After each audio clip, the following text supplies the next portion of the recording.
đắng giá xanh trong ban nghi ban đôi ya làm đủ bài rô phá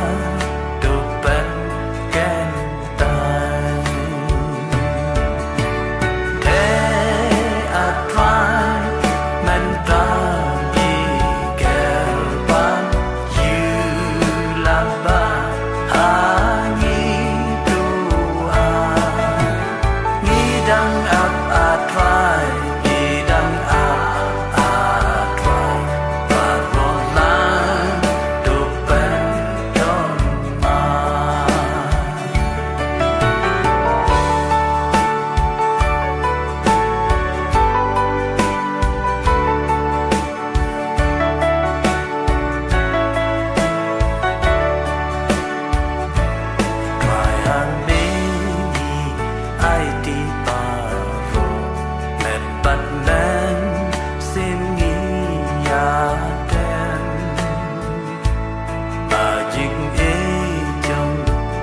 cánh dài từ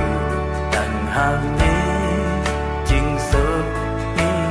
chen thế à thoại men ta đi kèo ban như là ba hà nghi tu à nghi đăng áp à thoại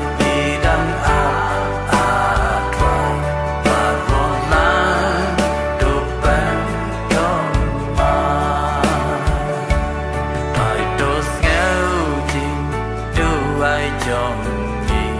đã chính ý chăm nên đi phai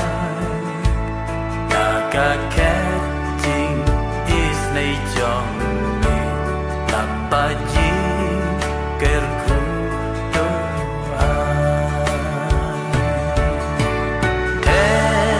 à thoại men ta